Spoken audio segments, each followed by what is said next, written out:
Hello everyone. मैं हिमांशु पांडे आपका स्वागत करता हूं राम अकेडमी में। और हम लोगों ने इसके पहले मैथ्स की क्लास ली थी, आप लोगों को पता होगा। और मैथ्स में हम लोगों ने बहुत सारी चीज़ें आप लोगों को ऑलरेडी पढ़ा दी है। परसेंटेज की क्लास मैंने फर्स्ट क्लास ली थी, उसमें आप जाके हमारे बेसिक से किस तरीके से हम बेसिक से लेके एडवांस तक क्वेश्चन करवा रहे हैं और कहाँ हम चीज़ों को कम कर रहे हैं, ज़्यादा कर रहे हैं, हर चीज़ हमने आपको बताई है। और किस एग्जाम में वो आपको फ़ायदा करेगी, आपको हमने सब कुछ बताया है। मैं आपसे इतना ही बोलूँगा, मेरी जितनी क्लास हैं आपने अगर पूरी क्लास ले ली, फिर जिस भी एग्जाम में परसेंटेज आता है आप उस क्वेश्चन को छोड़ ही नहीं सकते। इसके अलावा हम पूरी मैथ्स पढ़ाएंगे। अगर हमसे मैथ्स पढ़ ली, उसके बाद आपका एक भी क्वेश्चन बाहर नहीं जाएगा, है ना। तो आपका स्वागत है राम अकेडमी में। आज हम नेक्स्ट टाइप के क्वेश्चन करेंगे। इसको बेसिक से हम जाएंगे। हमने फर्स्ट क्लास में बेसिक पढ़ लिया, थ्योरी पढ़ ली और कुछ क्वेश्चन भी लगा लिए थे। आज हम नेक्स्ट क्लास में जाएंगे और उसमें हम देखेंगे कि भाई कहाँ हम चीज़ों को और अच्छा कर सकते हैं और जल्दी आंसर हम किस में ला सकते हैं। ओके, स्वागत है आपका राम अकेडमी में। आज हम पढ़ने वाले हैं कि आपने पढ़ा होगा ना जनसंख्या वाले क्वेश्चन, परसेंटेज में आते हैं जनसंख्या वाले क्वेश्चन। कैसे क्वेश्चन आते हैं भाई? जैसे फॉर एग्जांपल के लिए मैंने बोला कि किसी शहर की जनसंख्या जैसे अभी 100 है। एग्जांपल के लिए मैंने आपसे बोला कि जैसे किसी शहर की जनसंख्या अभी कितनी है, 100 है, 100 है। इस शहर की जनसंख्या अभी 100 है और उसमें 10% का इंक्रीमेंट आया, तो नेक्स्ट ईयर वो जनसंख्या कितनी हो जाएगी? अभी जनसंख्या कितनी है, 100 है, और वह नेक्स्ट ईयर उसमें 10% का इंक्रीमेंट आया, तो आपको ये बताना है कि नेक्स्ट ईयर वह जनसंख्या कितनी हो जाएगी। तो देखो भाई, मैंने क्या कर दिया, इसको 100 थी, इसको मैंने 110 कर दिया और ये काट दिया मैंने, तो 100 से कितनी हो गई, वो 110 हो गई। ये नेक्स्ट ईयर के लिए था। और मैंने इसी क्वेश्चन में बोल दिया कि हर साल, है ना, हर साल 10-10% का इंक्रीमेंट हो रहा है, तो 2 साल के बाद में वो जनसंख्या कितनी होगी? तो भाई देखिए, आपको शुरू में लेना है 100, फर्स्ट ईयर 10% का इंक्रीमेंट हुआ तो 110/100, फिर सेकेंड ईयर भी 10% का इंक्रीमेंट हुआ तो 110/100। ये पूरा हमारा कैंसिल हो जाएगा, इससे ये कैंसिल होगा, इससे ये कैंसिल होगा, 11 से 11 गुणा किया तो 121 हो गई। इसका मतलब ये है कि वो जितने साल के लिए बोलेगा या जितने टाइम के लिए बोलेगा, आपको उतने बार इसका बढ़ाना है। जो अपन ने सीआई में भी चीजें की हुई हैं। अब देखो, ये चीज आपको समझ में आ गई। हम इसको क्वेश्चन से करेंगे ना, तो आपको बहुत जल्दी इसका और आइडिया लग जाएगा। चलिए क्वेश्चन देखते हैं इसके हम, जिससे आपको कुछ एक अंदाजा लग जाए। क्या लिखा है? यदि किसी गांव की जनसंख्या 5 वर्ष में 1,175,000 से बढ़कर 262,500 हो जाती है, तो जनसंख्या में प्रतिवर्ष होने वाली औसत वृद्धि ज्ञात कीजिए। तो जनसंख्या में प्रतिवर्ष होने वाली एवरेज, जनसंख्या में प्रतिवर्ष होने वाली औसत वृद्धि ज्ञात कीजिएगा कि क्या होगी। तो देखो भाई, आप देखिए कि वह जनसंख्या अभी 5 वर्ष में कितनी है। अगर आप देखोगे तो वह जनसंख्या अभी 5 वर्ष में कितनी है? 5 वर्ष में 1,75,000, 1,75,000। और कितनी बोला उसने? 5 वर्ष में इतनी है से बढ़कर कितनी हो गई? 2 से बढ़कर कितनी हो गई हमारी?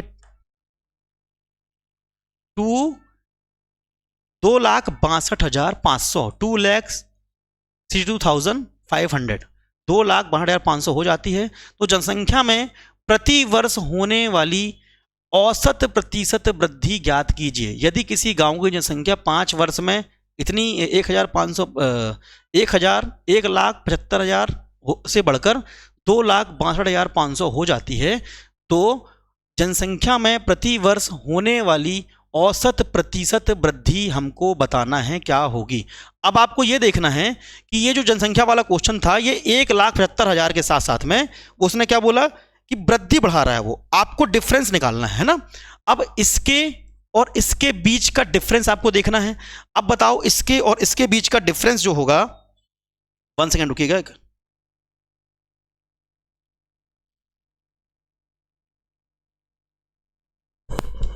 मैं आपको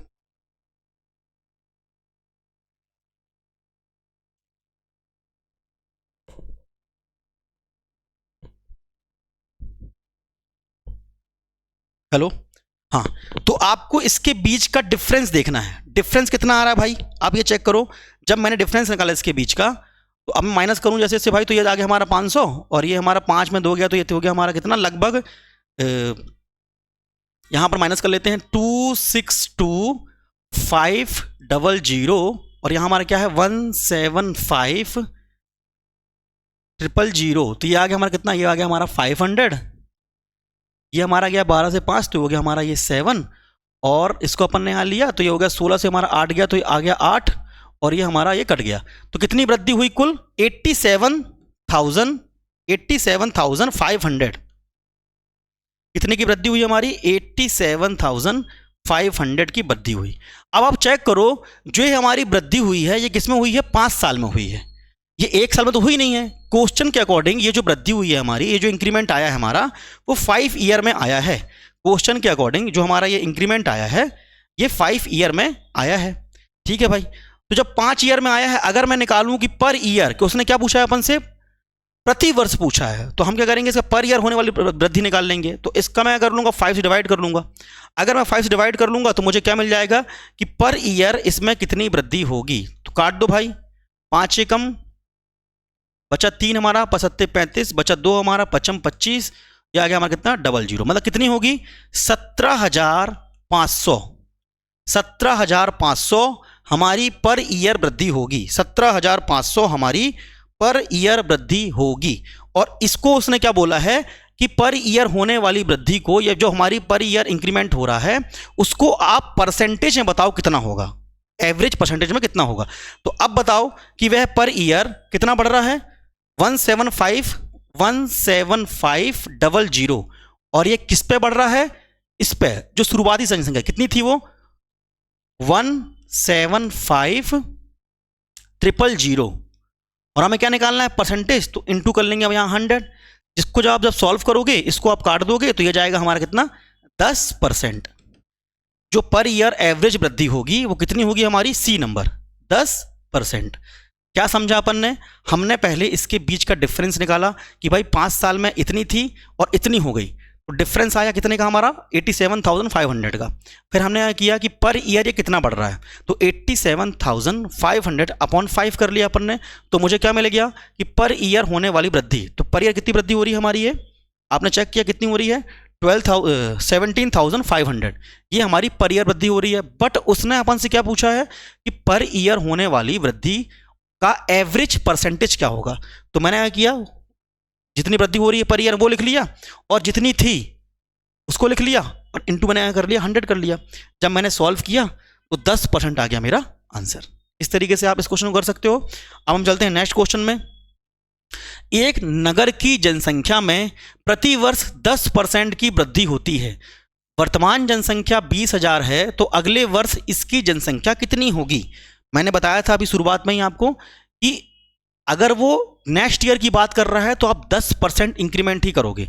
अगर वो 2 साल बाद की और बात करता कि पर ईयर कितना बढ़ रहा है, तो 10 + 10, क्योंकि वो नेक्स्ट ईयर की ही बात कर रहा है, तो क्या करेंगे अपन लोग, अभी कितनी है देखो, अभी आप चेक करो कि अभी कितनी है। अभी आपने देखा तो अभी है ये 20,000, अभी है ये कितना 20,000, और ये है उसने क्या पूछा है, वृद्धि होती है 10% की, तो वर्तमान जनसंख्या इतनी है, तो अगले वर्ष मतलब नेक्स्ट ईयर के बारे में उसने पूछा है, 1 साल के लिए पूछा है, तो 100 थी, 10 की वृद्धि हुई तो 110।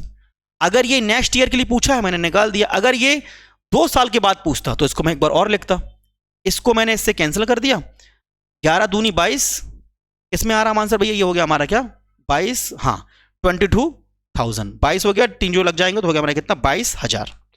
मतलब कि नेक्स्ट ईयर उसकी जनसंख्या कितनी हो जाएगी 22,000। अब इसी क्वेश्चन में अगर वो हमसे 2 साल बाद पूछता तो मैं इसको एक बार और यहां लिखता 110/100। अगर इसी की जगह अगर मुझसे वो 3 साल के बाद पूछता तो इसको मैं एक और लिखता 110/100, 3 बार लिखता। ओके, हम आगे बढ़ते हैं। एक शहर की जनसंख्या में प्रति वर्ष 10% की वृद्धि होती है। वर्तमान में इसकी जनसंख्या 1000 है। कितने वर्ष में इसकी जनसंख्या बढ़कर 1331 हो जाएगी। देखो भाई क्या बोला उसने, वर्तमान में इसकी जनसंख्या कितनी है 1000, मतलब अभी उसकी जनसंख्या कितनी है 1000 है। कितने वर्ष में कितनी हो जाएगी 1331 इतनी हो जाएगी, ठीक है। और उसने अपन से टाइम पूछा है और उसने रेट क्या दी है अपन को 10% रेट दी है। अब 10% अगर रेट दी है इसका मतलब कि 100 थी, 10 बढ़ गई कितनी हो गई ये 110। अगर मैं इसको काट दूं तो क्या होगा 10 और 11, 10 और ये हो गया हमारा 10 और ये क्या हो गया हमारा ये 11। तो ऐसे क्वेश्चनों को आप इस तरीके से भी कर सकते हो जब आपसे टाइम के बारे में पूछा है, क्योंकि देखो उसमें अपन से क्या पूछा था उसने परसेंट के बारे में, इसने अपन से किसने क्या पूछा है टाइम के बारे में कि 10 थी और 11 हो गई। तो आपको ये देखना है कि यार ये इसका जो 1000 है और ये जो 1331 है ये इसके स्क्वायर में आ रहा है कि क्यूब में आ रहा है। तो आप अगर देखोगे अगर मैं 10 का क्यूब कर दूंगा तो 1000 हो जाएगा, वैसे ही मैं जो 11 का अगर मैं क्यूब कर दूंगा तो कितना हो जाएगा हमारा ये 1331 हो जाएगा। और यही जो हमारा ये जो क्यूब आ रहा है यही हमारा क्या होगा टाइम, कि कितने टाइम में जनसंख्या 1000 से 1331 हो जाएगी। तो हमारा आंसर क्या होगा 3 वर्ष ए। अब आप बोलोगे सर इसको उस तरीके से भी बताइए जैसे अपन ने पहले किया था, तो उसको आप ऐसे भी कर सकते हो भाई। देखो 1000 अपन ने लिख लिया, ठीक है, आप चेक कर लेना 10% बढ़ रही है तो यहां लिख लिया मैंने क्या 11/10 पहले के लिए, दूसरे के लिए भी 11/10, 110.10 है, 0 0 कैंसिल हो गया तो 11/10 11/10, फिर मैंने क्या कर दिया 11/10। जब इसको आप सॉल्व करोगे तो आप देखोगे कि 11 का हमारा कितना आंसर जाएगा 1331। मतलब कि ये 3 बार मैंने लिख लिया, इसका मतलब ये 3 साल में 1331 हो गई और वही मैंने उसको यहां बताया है। तो हमारा आंसर क्या होगा 3 ईयर। 3 बार लिखा है 3 साल, 2 बार लिखा है 2 साल, 1 बार लिखा है तो 1 साल। डन। आगे बढ़ते हैं अपन। लुधियाना शहर की जनसंख्या प्रति वर्ष 20% की वृद्धि होती है। यदि इसकी वर्तमान जनसंख्या इतनी है तो 2 वर्ष के बाद, अब उसने क्या बोला है 20% की वृद्धि हो रही है, इसका मतलब है कि अगर वह अभी 100 है तो नेक्स्ट ईयर वो 120 हो जाएगी पहले साल के लिए। 2 वर्ष के बाद बोला है अगर वह अभी 100 है तो वह नेक्स्ट ईयर कितनी हो जाएगी 120 हो जाएगी। और वर्तमान प्रेजेंट जनसंख्या कितनी है इसकी आपको ये देख लेना है, तो ये कितनी है देखिए 84,000 नहीं 8,47,000, 8,47,000 ओके 8,47,000 है। तो इसको सॉल्व करना है भैया, क्योंकि 2 साल के लिए पूछा है तो 2 बार ले लिए, अगर ये 3 साल के लिए पूछता तो 3 बार ले लेते, 4 साल के लिए पूछता तो 4 बार ले लेते, क्योंकि उसने 2 साल के लिए ही पूछा है अपन से तो इसको अपन 2 बार ही लेंगे। आ रही बात समझ में? ठीक है, क्योंकि इसने 2 साल के लिए ही अपन से पूछा है तो इसको अपन 2 बार लेंगे। अगर ये मुझसे 3 साल के लिए पूछता तो मैं 3 बार लेता। ओके, तो ये 2 0 से 2 0 हमारा कैंसिल हो गया, ठीक है, इससे ये कैंसिल हो गया, इससे ये कैंसिल हो गया। अब इसका आपको गुणा करना है, तो भाई पूरा गुणा करने अगर आप बैठोगे तो समय लगेगा थोड़ा। अपन इसको इकाई के अंक से भी कर सकते हैं। 2 दूनी 4, 4 का 9 से करो, 7 से करो तो 7 8 56, 6 किसमें दिया है इसमें दिया है। और अगर 56 को 5 करके यहाँ करेंगे तो लगभग हमारा 6 इसमें भी है और लास्ट में डी नंबर आंसर आ गया। चेक कर लेना आप लोग गुणा करके कि 1219680 हमारा कितना आ गया डी नंबर। मैं आपकी एक क्लास लूंगा जिसमें आपको मैं डिजिट सम और इकाई के अंक यूनिट डिजिट से किस तरीके से हम ऑप्शन को बिना मल्टीप्लाई किए आंसर निकाल देंगे। उस क्लास को लेने के बाद में ये क्वेश्चन आप बिना मल्टीप्लाई किए बिना पेन का यूज किए सिर्फ हाथों हाथ ही कर सकते हो, ठीक है। वो भी आपको मैं क्लास नेक्स्ट क्लास में या कभी 2-3 क्लास के बाद में वो क्लास में डाल दूंगा, तो उसको भी आप लोग देख लीजिएगा, ठीक है भाई। चलो आगे बढ़ते हैं, ये समझ में आ गया आपको। अब हमारा नेक्स्ट क्वेश्चन क्या बोल रहा है, एक गांव की जनसंख्या 4000 है। एक गांव की जनसंख्या कितनी है 4000 है और एक गांव की जनसंख्या कितनी है हमारी 4000 है। पुरुषों और महिलाओं की संख्या में क्रमशः 10% और 20% की वृद्धि होने पर गांव की जनसंख्या 4500 हो जाती है।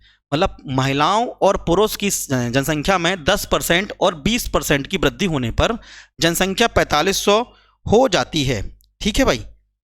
अच्छे समझना है अपन को चीज़ों को, जनसंख्या हमारी कितनी हो जाती है 4500 हो जाती है। नए सदस्यों के आने से पहले गांव में पुरुषों की कितनी संख्या थी बताना है। नए सदस्य के आने से पहले गांव में कितनी जनसंख्या थी आपको ये बताना है कि एक गांव की जनसंख्या 4000 है। पुरुषों और महिलाओं की संख्या में क्रमशः 10% और 20% की वृद्धि होने पर गांव की जनसंख्या 4500 हो जाती है। ठीक है भाई, नए सदस्यों के आने से पहले गांव में पुरुषों की संख्या कितनी थी, आपको ये बताना है। तो इस क्वेश्चन को आप लोग करिए, जरा ट्राई करिए। मैं 30 सेकंड आपको दे रहा हूं, जिसका आंसर आ जाए बताइएगा क्या आंसर हो सकता है।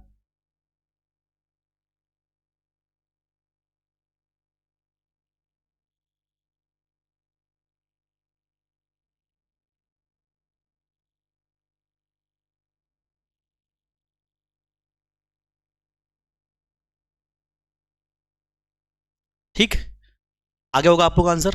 अब मैं इसको आपको करके दिखाता हूं कि भाई करना कैसे है इसको। कि एक गांव की जनसंख्या पहले 4000 है, मतलब कि उसमें जो 4000 जनसंख्या थी, अगर मैंने मान लिया कि जो पुरुष है, जो हमारे मैन है, उसको मैंने एक्स मान लिया, और जो मेरी फीमेल है उसको मैंने क्या मान लिया, वाई मान लिया। जो मेरे मैन है उसको मैंने एक्स मान लिया, जो मेरी फीमेल है उसको मैंने वाई मान लिया। एक गांव की कुल जनसंख्या कितनी है, 4000 है। मतलब कि अगर मैं एक्स प्लस वाई करूंगा तो कितना आएगा, 4000। यही ना है क्वेश्चन, कि अगर मैं x प्लस वाई करूंगा तो कितना आएगा हमारा 4। भाई उस गांव में पुरुष महिला तो पहले से रहे होंगे, उस गांव में पुरुष और महिलाएं तो पहले से रहे होंगे। तो मैंने मान लिया पुरुष हमारा x है और फीमेल हमारे मैंने मान लिया कितनी, मान लिया y मान लिया। अब क्योंकि पहले 4000 थे तो x प्लस वाई 4000 कर दिया मैंने। अब मैं यहाँ क्या कर लेता हूँ, या तो x को ले लूँ या तो y को ले लूँ। तो मैं मान लेता हूँ मैं y को ले लेता हूँ ना, तो मैंने y ले लिया और मैंने क्या कर दिया यहाँ 4000 माइनस एक्स, और इसको मैंने दे दिया क्या, इक्वेशन नंबर फर्स्ट। ठीक है, 4000 है, पुरुषों और महिलाओं की जनसंख्या में 10% और 20% की वृद्धि होने पर। हाँ, अब उसने बोला है कि पुरुषों की संख्या जो हमारी x थी, जो हमारी x थी, इस x में, इसी x में 10%, मतलब 110/100।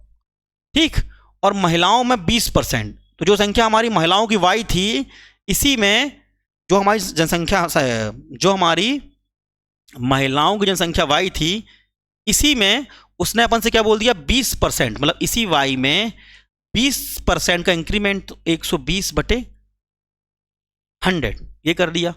वृद्धि होने पर गांवों की जनसंख्या कितनी हो गई, 4500 हो गई। देखो भाई, पहले x थी पुरुषों की, अब इसी x में 10% की वृद्धि, तो x का 110/100 डन। पहले y थी महिलाओं की जनसंख्या, इसी y में 20% का इंक्रीमेंट, तो 120/100। जब इनको अपन ने सब किया लास्ट में, तो हमारा कितना आ रहा है, ये 4500 या 4500 आ रहा है। अगर मैं इसको काट दूं तो इससे ये कैंसिल हो गया, इससे ये कैंसिल हो गया, 2 से काट दिया तो 6, और 2 से काट दिया तो अभी नहीं काटते थोड़ा ना, अपन 2 से नहीं काटेंगे, थोड़ा सा इजी, हमारा एलसीएम जल्दी आ जाएगा। थोड़ा हमारा एलसीएम ये वाला जल्दी आ जाएगा, एलसीएम हमारा जल्दी आ जाएगा। तो उसको अपन नहीं काटते, तो क्या लेते हैं इसको अपन लोग, 120/100 ही कर लेते हैं। इसको मैंने काट दिया, ये हो गया 11/10, ये हो गया कितना हमारा 12/10। तो ये हमारा कितना हो गया, ये x ले लिया मैंने, x plus 11x/10 plus y plus, ये हो गया होगा हमारा 12y/10 is equal to 4500 is equal to 4500। ठीक है भाई, अब अपन देखते हैं कि यार अपन को अगर मुझे x और y के रूप में एक वैल्यू निकालना है, या एक इक्वेशन निकालना है, अगर मुझे x और y के रूप में, तो मैं क्या करूंगा कि 10 का इसमें इंटू करूंगा, 10 का इसमें इंटू करूंगा, तो ये हो जाएगा मेरा एलसीएम। देखो नीचे 10 ही रहेगा ना, तो एलसीएम तो हमारा 10 ही आएगा। तो 10 इसमें होगा तो 10x और 11x, तो कितना होगा डायरेक्ट, ये इसको मैं डायरेक्ट सॉल्व कर लेता हूं कि भाई ये 10, देखो जो बटे में संख्याएं हैं 10, उसका अपन ने एलसीएम ले लिया, तो 10x और 11x और 21x प्लस वैसे ही 10y और 12y, 10y और 12y, तो कितना हो गया ये हमारा, ये 22y। और जो हमारा 10 बटे में था वहां चला गया इंटू में, कि तो 4500 इंटू 10, तो 22y और 21y, तो कितना होगा ये 43y। तो अगर मैं इसको यहां से मैं, हाँ, तो इतना ही अपन ने समझ लिया। अब इसका अगर मैंने गुणा किया, तो गुणा अगर मैंने जब इसका किया, तो ये हमारा कितना आ गया, ये 4500 आ गया। अब इसको मान लो आप इक्वेशन नंबर 2 मान लो, इक्वेशन 2 मान लिया अपन ने।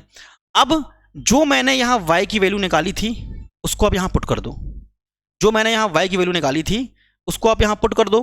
तो अपन ने y की वैल्यू क्या निकाली थी 4000 माइनस एक्स, अपन ने y की वैल्यू क्या निकाली थी 4000 माइनस एक्स, वाई की वैल्यू निकाली थी अपन ने। तो अपन ने इस y को अब यहाँ पुट कर दिया, तो ये 21x, थोड़ा इसको मैं छोटा कर देता हूँ भाई, है ना, जगह नहीं बच पाई। इसको अपन ट्रिक से भी कर लेंगे, टेंशन नहीं लेना है ना, थोड़ा सा मेरे को आपको अच्छे से बताना है, इसलिए इसको अपन थोड़ा डिटेल में कर रहे हैं ना। मेन और फीमेल, ये x ले लिया और ये y ले लिया, ठीक है भाई, है ना। तो यहां तक पहुंचे अपन लोग। अब मैंने y की जगह में ये पुट कर दिया 4000 माइनस एक्स, तो 21x प्लस 22 इंटू वाई कितना लिया मैंने 4000 माइनस एक्स, और यहां कितना हो गया हमारा ये हो गया हमारा ये 45,000 हो गया, है ना, 45,000 हो गया, 45,000। अब इसका गुणा करेंगे तो 11 दूनी 22, 11 दी 88 हो गया ये हमारा।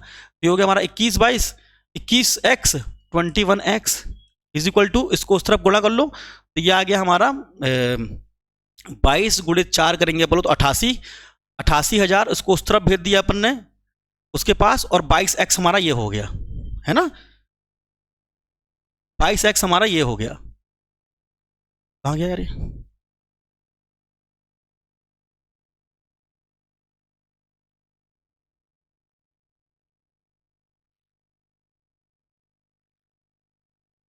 क्वेश्चन हमारा गायब, ओके ठीक है, क्वेश्चन गायब हो गया था, कोई बात नहीं, हो जाता है।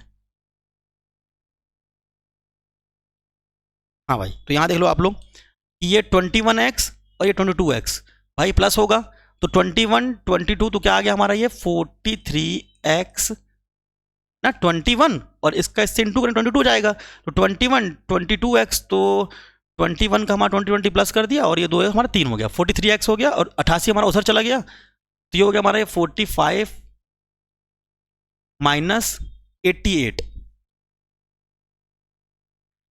तो जब 43x बराबर हमारा कितना गया, अब 45 से जब आप 88 घटाओगे, जब आप 45 से सॉरी जब आप 45 से 88 घटाओगे तो आपका आएगा 43,000, कितना आएगा आपका ये 43,000। अब इस 43 से ये 43 कैंसिल कर दोगे आप, तो आपकी x की वैल्यू कितनी आ गई 1000, बहुत बढ़िया, मतलब मुझे मेरा x मिल गया, कितना है मेरा x 1000, और वही x अपन ने क्या माना था मैन की जनसंख्या की, वही जो x मैंने माना था वो क्या माना था मैंने मैन की जनसंख्या। अब जो मैन और वुमेन दो मिलाए कितना है 4000, अगर मेरे मैन 1000 हैं तो मेरी वुमेन कितनी होंगी, तो मेरी वुमेन कितनी होगी 1000, जब दोनों मिला के 4000 हैं, ये 1000 कितनी होगी हमारी ये 3000, मतलब महिलाएं 3000 होंगी और पुरुष हमारे कितने होंगे 1000। उसने अपन ने क्या पूछा है, नए सदस्यों के आने से पहले गांव में पुरुषों की जनसंख्या कितनी होगी, तो कितनी होगी भाई देख लो 3000, है ना, सही किया अपन ने, मैन एक्स, नए सदस्यों के आने पर गांव में पुरुषों की जनसंख्या कितनी होगी, हाँ सही है भाई, अपन ने पुरुषों, अपन ने मेन मेल एक्स माना था, पुरुषों और महिलाओं की संख्या क्रम में 10% और 20% की वृद्धि होती है, तो नए सदस्य के आने पर तो 3000 एफ के रूप में। हाँ देखो भैया, अपन ने यहाँ पर पुरुष की महिलाओं को लेना भाई, है ना, थोड़ा सा चेंज कर लेना, यहाँ महिलाओं पूछा उसने, थोड़ा गलती हुई है, तो ये हमारा कितना आंसर जाएगा हमारा ये 3000, कि पुरुषों महिलाओं की जनसंख्या कितनी हो जाएगी आने के बाद में 3000। ओके, आगे बढ़ते हैं अपन लोग, नेक्स्ट क्वेश्चन देखते हैं।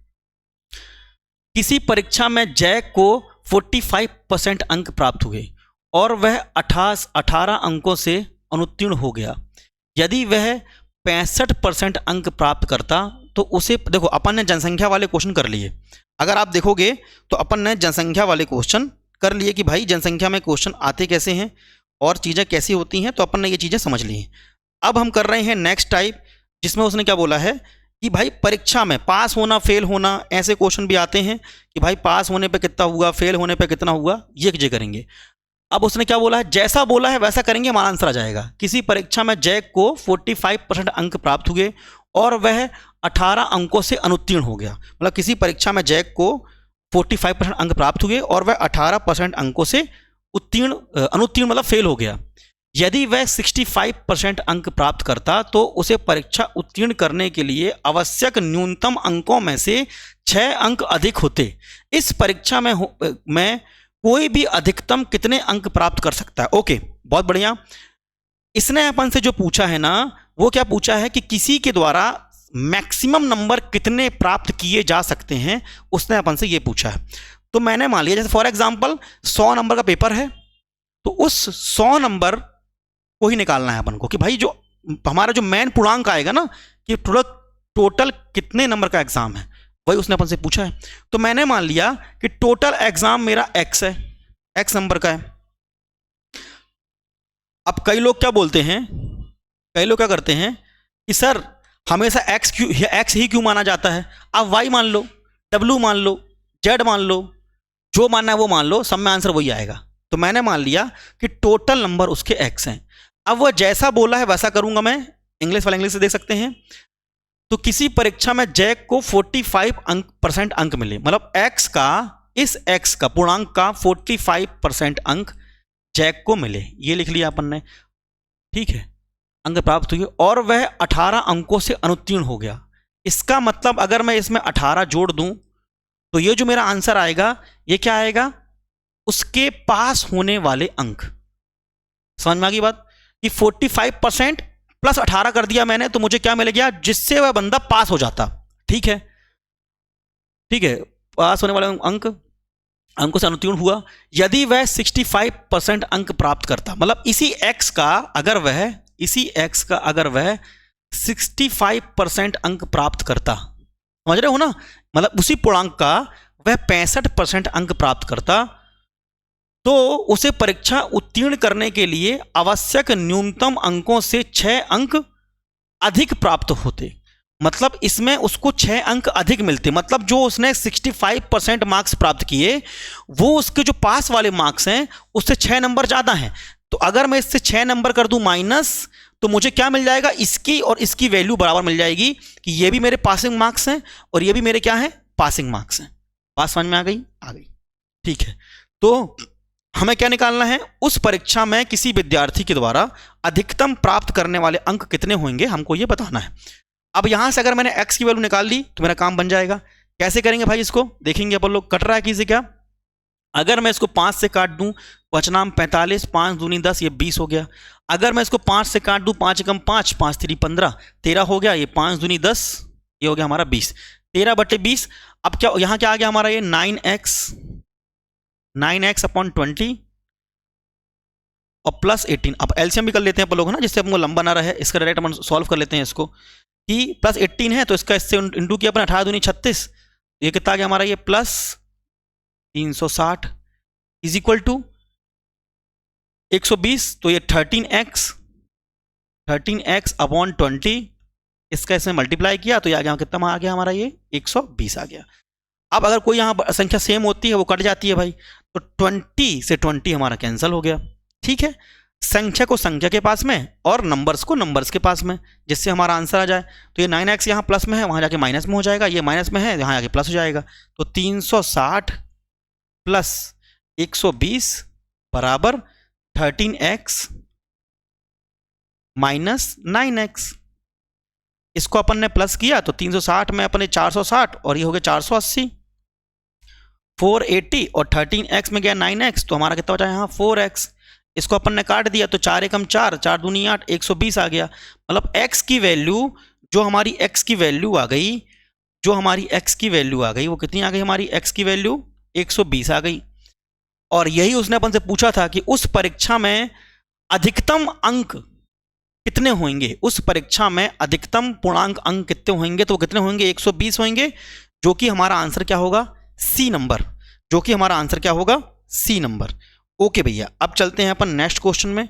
नेक्स्ट क्वेश्चन क्या बोल रहा है देख लेते हैं। नेक्स्ट बोल रहा है कि विमल किसी परीक्षा में 40% अंक प्राप्त करता है, फिर परीक्षा में 10 अंकों से अनुत्तीर्ण हो जाता है। ठीक है, यदि वह 52% अंक प्राप्त करता तो उसे न्यूनतम योग्यता अंकों से 8 अंक अधिक प्राप्त होते।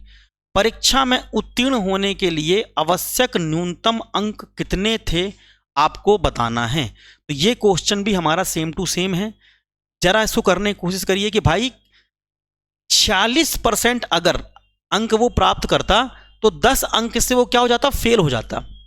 यदि वह 52% अंक प्राप्त करता तो उसे न्यूनतम योग्यता अंकों से 8 अंक अधिक प्राप्त हो जाते। देखो भाई, इसको थोड़ा अपन ना अच्छे से भी कर लेते हैं, एक नॉर्मल मेथड से भी कर लेते हैं, थोड़ा आपको एक और अच्छे समझ में आ जाएगी चीजें, है ना। मान लो कि उसको 100% अंक, 100 अंक हैं, जो हमारा पूर्णांक है वो 100 है।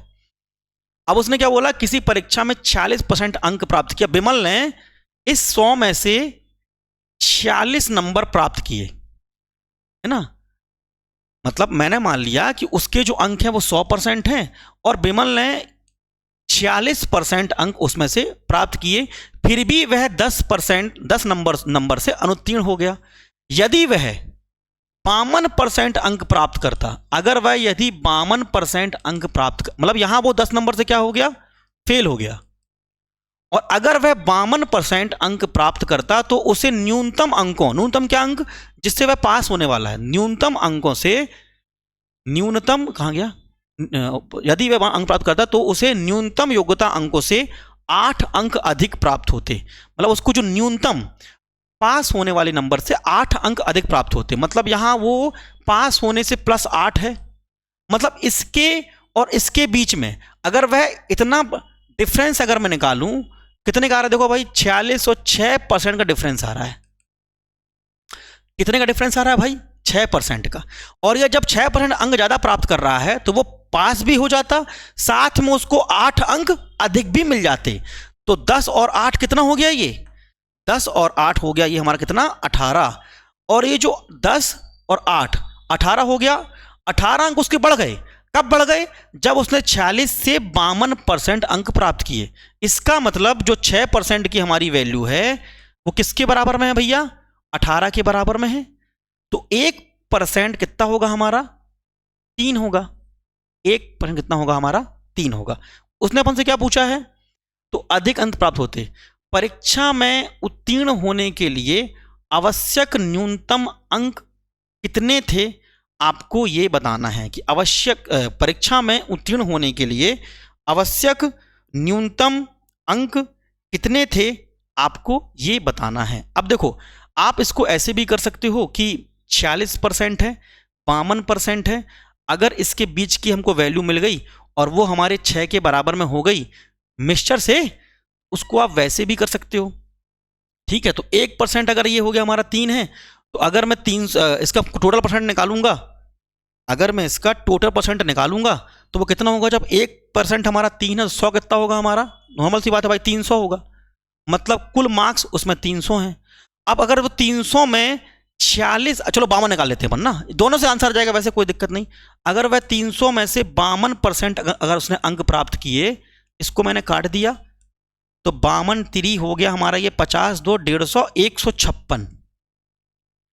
अगर वह 156 मार्क्स लेके आया है तो उसको 8 अंक अधिक मिले पास होने से। तो अगर मैं इससे 8 कर दूं माइनस, ये कितना हो जाएगा हमारा 6, ये हो जाएगा हमारा 148 मार्क्स। सही बात है कि नहीं। और अगर आप चाहते तो यहां से भी कर सकते थे उसको कि 46% आप उसका 300 का निकाल लेते, उसमें आप 10 प्लस कर देते, तो भी हमारा क्या आंसर आता। जब आप 300 का निकालते 46%, तो हमारा लगभग कितना आता, वो मान के चलो 138 आता, और उस 138 में 10 जोड़ देते आप तो 148 को पास हो जाता। तो हमारा आंसर क्या होगा, 148 ए नंबर, 148 ए नंबर। समझ में आ गई बात। इसको आप इस तरीके से भी कर सकते हो, और जैसा मैंने पहले बताया आप उसको वैसे भी कर सकते हो, मर्जी आपकी है। All depend on you. क्या होता है भाई, हम किसी भी क्वेश्चन को करते हैं तो हर क्वेश्चन की एक अलग अलग ट्रिक होती है, अलग अलग तरीका होता है करने का, डिपेंड करता है हमारे ऊपर कि हम कर कैसे रहे हैं उसको, ठीक है। नेक्स्ट क्वेश्चन देखते हैं अपन लोग। नेक्स्ट क्वेश्चन क्या बोल रहा है, एक परीक्षा में, नेक्स्ट क्वेश्चन क्या बोल रहा है वो, कि एक परीक्षा में सुनीता के प्राप्तांक अनीता के प्राप्तांकों से 90% के बराबर हैं, ओके थे, जबकि अनीता के प्राप्तांक विनीता के प्राप्तांकों से 110% के बराबर थे। यदि परीक्षा में सुनीता के प्राप्तांक 198 थे, यदि परीक्षा में सुनीता के प्राप्तांक 198 थे तो विनीता के प्राप्तांक क्या थे, ओके उसके 90% ज्यादा थे। भाई आपको यहां दिमाग लगाना है, समझ में आ रही बात, उसके 90% ज्यादा थे, आपको यहां दिमाग लगाना है, ठीक है भाई। अब देख लेते हैं, एक परीक्षा में सुनीता के प्राप्तांक अनीता के प्राप्तांक के 90% के बराबर थे। एक परीक्षा में सुनीता और अनीता, ये ले लिया मैंने सुनीता, ये ले लिया मैंने क्या अनीता, के प्राप्तांक 90% के बराबर से। एक परीक्षा में सुनीता के प्राप्तांक अनीता अगर 100 है तो ये 90 है के बराबर थे, जबकि अनीता के प्राप्तांक विनीता के प्राप्तांक के 110 थे। अच्छा, बहुत बढ़िया। जबकि जो हमारी कौन है, जबकि अनीता के प्राप्तांक विनीता ये 100 है। तो अगर देखें, अगर इसका अलग अलग, यहाँ एक और कर लूँ सुनीता और यहाँ कर लूँ मैं अनीता, तो ये 110 थे। इससे सुनीता से, ठीक है भाई, थे। यदि परीक्षा में सुनीता के प्राप्तांक 198 थे, बहुत बढ़िया, तो विनीता के प्राप्तांक ज्ञात कीजिए। ठीक है भाई। तो उसके लिए मैं क्या करूंगा भाई, उसके लिए मैं क्या करूंगा कि सबसे पहले मैं अनीता के प्राप्तांक निकालूंगा। उसने क्या पूछा अपन से, विनीता के प्राप्तांक पूछा है, तो उसके लिए पहले मैं क्या करता हूं, मैं अनीता के प्राप्तांक निकालता हूं। अनीता के प्राप्तांक निकालने के लिए आपको देखना है कि जो सुनीता के प्राप्तांक हैं वो कितने हैं, 198 है। कितने प्राप्तांक सुनीता के, देखो आप लोग, 198। तो अगर मुझे विनीता के प्राप्तांक निकालना है तो आपको पता है कि 10% ज़्यादा है, तो 198 तो 100 ऊपर हो जाएगा ये, और 90 हमारा ये नीचे हो जाएगा। इसको आप काटो जरा, देखो 9 एकम 9, 9 दूनी 18, ये हो गया 9 दूनी 18। इसका इससे गुणा करो तो कितना आ गया ये, 210। इतनी ना आएगा, 210 आ गया। मतलब कि जो हमारे अनीता का प्राप्तांक था वो कितना आ गया हमारा, 220 आ गया। जो हमारा अनीता का प्राप्तांक था वो कितना था हमारा, 220 आ गया। और उसने अपन से क्या पूछा है कि विनीता के प्राप्तांक कितने होंगे। उसने अपन से क्या पूछा है कि विनीता के प्राप्तांक कितने होंगे। अच्छा, मैंने विनीता की जगह अनीता लिख दिया क्या, जबकि अनीता के प्राप्तांक विनीता से, जबकि अनीता के प्राप्तांक Vinita, oh my God, one second, जबकि वन सेकेंड है, जबकि अनीता के प्राप्तांक विनीता के प्राप्तांक के 110% थे, जबकि अनीता के प्राप्तांक विनीता से, यहां देखो मैंने यहां इसको भैया विनीता का लेना तो भी कर देते हैं, कोई दिक्कत नहीं, ह्यूमन एरर है भाई। ठीक है, डन है भाई, यहां तक समझ में आ गया समझ में। तो अपन ने अभी किसका निकाल दिया है, अपन ने निकाल लिया अनीता के, कि अनीता के 220 मार्क्स मिले। अब मुझे किसके निकालना है, विनीता के। मैंने निकाल लिया कि ये अनीता के हैं, कि अनीता को कितने मिले, 220 मिले। अब जो हमारी ये अनीता है, इसको 10% मार्क्स विनीता से प्राप्त हो रहे हैं अधिक, और उसने अपन से विनीता के प्राप्तांक पूछा है। समझ में आ रही बात मेरी। तो ये अभी किसके अपन ने निकाला है, अनीता के। अगर मुझे विनीता के निकालना है तो उसने क्या बोला है कि इससे 10% मार्क्स उसको अधिक प्राप्त हो रहे हैं। इसका मतलब 110 आप करना है ऊपर, और आपको 100 करना है, अधिक प्राप्त हो रहे हैं ना। हाँ, तो 110 हमारा कहाँ होगा, 110 होगा हमारा नीचे, क्योंकि उसने किसके बारे में पूछा है, विनीता के बारे में पूछा है। 110 होगा हमारा कहाँ, नीचे, और 100 कहाँ होगा हमारा ऊपर। इससे ये कैंसिल, 11 एकम 11, 11 दूनी 22, इससे गुणा कर दो तो कितना आ गया हमारा ये 200, कि विनीता को 200 नंबर मिलेंगे, कि विनीता को 200 नंबर मिलेंगे। देखो भैया कितना अच्छा क्वेश्चन है। इसको आप चाहो रेशियो मेथड से भी कर सकते हो, है ना, बट आपको इन क्वेश्चनों की प्रैक्टिस करनी पड़ेगी। चाहे आपको कोई कितनी बार भी बता दें, जब तक आप इन क्वेश्चनों की प्रैक्टिस नहीं करोगे आपको ये क्वेश्चन समझने वाले नहीं हैं।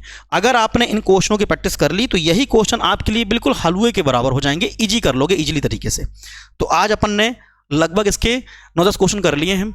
अब नेक्स्ट क्लास में हम इसके आगे ये क्वेश्चन करेंगे और ट्राई करेंगे कि भाई 4 से 5, 3 से 4 क्लास में, और या तो हम क्लास को मर्ज भी कर देंगे, हम पूरा परसेंटेज खत्म कर दें। उसके बाद फिर हम इसका आपको टेस्ट भी लेंगे, और जो प्रीवियस ईयर क्वेश्चन या जो सीजीएल में, एनटीपीसी में जो क्वेश्चन आ रहे हैं उनको भी हम सामने यहाँ लाइव आपके लिए करवाएंगे।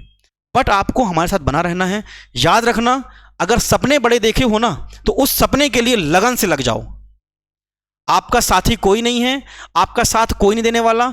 एक टाइम के बाद मैं सच बताऊं आप लोगों को कि माता पिता भी बोलते हैं कि भाई अपना अपना देखो। तो अगर आपको कुछ करना है तो अपने ऊपर काम करना है। अगर आपने अपने ऊपर काम नहीं किया, अपनी मेहनत पर काम नहीं किया, तो आप कितना पढ़ाई कर लो, कुछ भी कर लो, कुछ नहीं कर पाओगे। और याद रखना, सबसे हार जाना, खुद से मत हारना। सबसे हार जो चल जाएगा, खुद से मत हारना, क्योंकि अगर खुद से हार गए ना तो तुम जी ही नहीं पाओगे। इतना कॉन्फिडेंस अपने अंदर रखो ना कि मैं हर चीज कर सकता हूं, हर चीज संभव है मेरे लिए, मैं ऐसी कोई चीज नहीं जो नहीं कर सकता। खुद पे विश्वास रखना है और उसके लिए आपको पढ़ाई रखना है, करना है और जम के पढ़ाई करना है और अभ्यास करना है। और मैं आपके साथ बना रहूंगा और मैं आपसे वादा करता हूं मेरे से मैथ्स पढ़ने के बाद में जिस भी एग्जाम में मैथ्स आती है आपसे एक भी क्वेश्चन नहीं छूटेगा। ये मेरा आपसे वादा है। बस आपको मेरे साथ लगे रहना पड़ेगा और मेहनत करनी पड़ेगी। चलिए, थैंक यू सो मच, धन्यवाद।